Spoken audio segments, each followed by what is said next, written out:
안녕하세요. 코모코 한의원 원장 문상우입니다. 오랜만에 코무룩에 관한 영상을 제작했는데요. 최신 논문들을 통해서 자세하게 코무룩에 대해서 다시 한번 알아보겠습니다. 이 논문에서는 코무룩을 어떻게 정의하고 있는지 한번 봅시다. 첫 번째로는 양성의 염증성 산물이라고 표현하고 있습니다.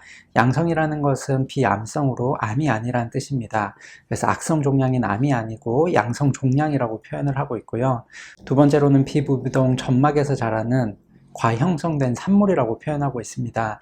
이 말은 코와 부비동의 공간에 점막이 있는데 그 점막에서 과하게 자라난 산물이라고 표현을 하고 있습니다. 한 논문에서는 코모록은 전체 인구의 12% 정도가 코모록을 앓고 있다고 표현하고 있습니다. 이 말은 10명 중에 1명이 코모록을 앓고 있다는 뜻인데요. 코모록의 환자는 크게 두 가지로 분류됩니다. 비부비동염을 동반한 환자와 그렇지 않은 동반하지 않는 환자로 분류하고 있습니다. 코무룩을 치료해야 하는 이유는 삶의 질을 크게 떨어뜨리기 때문입니다. 우선 코무룩의 증상으로 가장 흔한 것이 바로 코막힘입니다. 물리적으로 코무룩이 내려와서 비강을 막고 있기 때문에 코막힘이 가장 흔한 증상입니다. 두 번째로는 비염이나 축농증의 증상이 함께 동반될 수 있습니다. 코막힘과 콧물, 후비루, 그리고 안면 통증까지 같이 동반될 수도 있고요.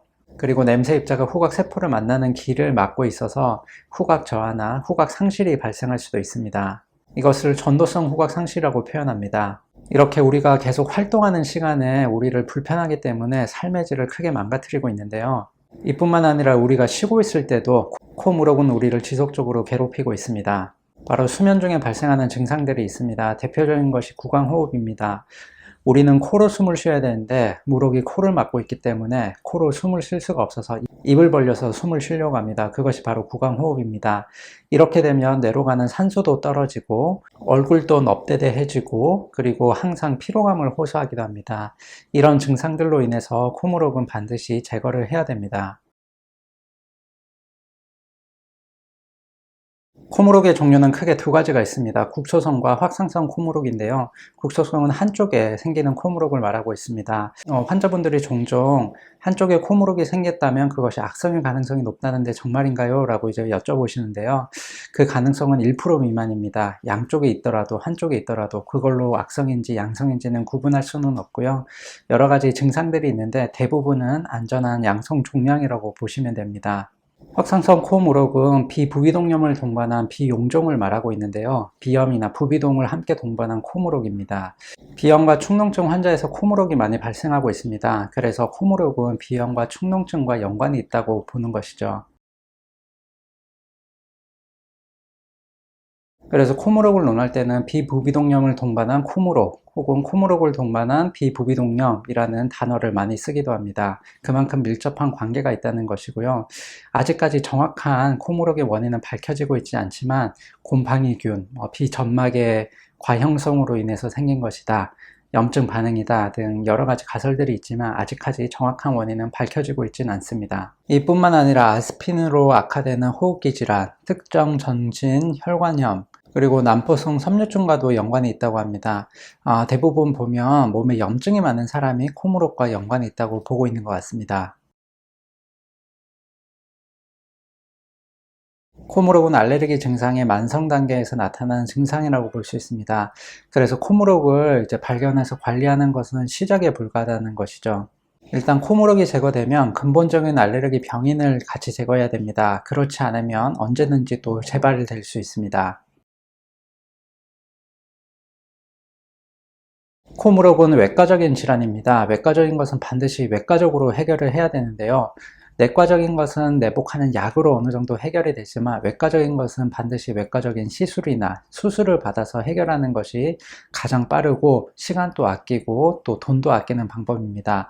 그래서 수술을 받는 방법도 있고요. 저희가 한의원에서 하는 것처럼 시술로도 간단하게 제거하는 방법이 있습니다. 한의원에서는 비수술로 코무록을 제거하는데요. 외과 정종에서는 코무록을 비수술로 한방 적재수를 이용해서 치료하는 방법이 기재되어 있습니다. 마취 없이 가능한 이유가 코무록에는 신경의 분포가 없습니다. 신경의 분포가 없다는 것은 통증이 없다는 것입니다. 우리가 머리카락을 자르거나 손톱을 깎을 때 통증을 거의 못 느끼는 것은 신경의 분포가 없기 때문입니다. 이처럼 코무록을 제거할 때도 거의 통증 없이 제거할 수 있는 것이 바로 신경의 분포가 없다는 것이기 때문이죠. 반대로 신경은 없지만 혈관의 분포는 풍부합니다. 혈관의 분포가 풍부하다는 것은 시술 도중에 피가 많이 나올 수 있다는 뜻입니다. 피가 많이 나오기 때문에 지혈을 해야 되고 한 번에 다 제거를 하는 것이 아니라 여러 번 나눠서 내원을 하셔야지 다 제거를 받으실 수 있습니다. 왜냐하면 피가 많이 나오기 때문에 비내시경을 가리거나 피가 많이 나오면 정확하게 이것이 살인지 코무록인지 구분이 안 되기 때문에 일단 지혈을 한 뒤에 다시 한 번 더 받는 것이 좋습니다. 그래서 코무록의 특성을 보면 비수술의 장단점이 극명하게 갈립니다. 장점은 통증이 없이 빨리 이렇게 제거된다는 장점이 있고요. 단점은 한 번에 다 해결을 하기가 어렵고 여러 번 나눠서 내원을 해야 된다는 단점이 있습니다. 그리고 코무록을 비수술로 제거하는 장점이 바로 이 논문에 나옵니다. 바로 재발률이 낮다는 것인데요. 마이크로브라이더라고 해서 분쇄기로 코무록을 제거하는 것이랑 커팅 포셉을 이용해서 제거하는 방법을 비교했더니 둘 중에 재발률이 낮은 게 있다고 발표를 했습니다. 그것이 바로 커팅 포셉. 한의원에서 시술을 할 때 커팅 포셉을 이용해서 시술을 하는데요. 그 커팅 포셉을 이용했을 때 재발률이 낮았다는 발표가 있습니다. 그 말은 커팅 포셉을 이용했을 때 재발률이 낮다. 즉 비수술로 커팅 포셉을 이용해서 코무록을 제거할 때 유착을 방지해서 코무록의 재발이 낮아진다 라고 보시면 됩니다. 논문에서는 계속해서 코무록을 제거했으면 재발을 방지해야 된다고 하는데요. 재발을 방지하는 데는 국소적인 치료와 또 전신적인 치료가 같이 필요하다고 말하고 있습니다. 국소적인 치료는 비염이나 축농증, 천신 등 이비인후과 질환에 대해서 국한되는 그런 치료를 받는 것을 말하고요. 전신적인 것은 알레르기 체질을 바꾸는 것을 말하고 있습니다. 이렇게 국소적인 치료와 전신적인 치료가 같이 들어가야지 재발을 막는다고 알려져 있습니다. 한의원에서는 코무록을 비수술로 제거할 뿐만 아니라 이런 증상들을 완화시켜주는 탕약을 같이 처방하고 있습니다. 현겨음교탕, 갈근과 청궁, 신이탕 이런 약재들을 써서 치료를 하고 있는데요. 이런 약재들은 항바이러스성 성분이 들어가 있고 항알러지 작용이 있는 약재들이 있어서 코의 염증을 줄여줄 뿐만 아니라 알러지 체질을 바꿔줄 수 있는 그런 용도로 쓰이고 있습니다. 그래서 국소적인 증상들을 치료하면서 전신적인 증상까지 고려를 하는 일석이조의 처방이라고 보시면 됩니다.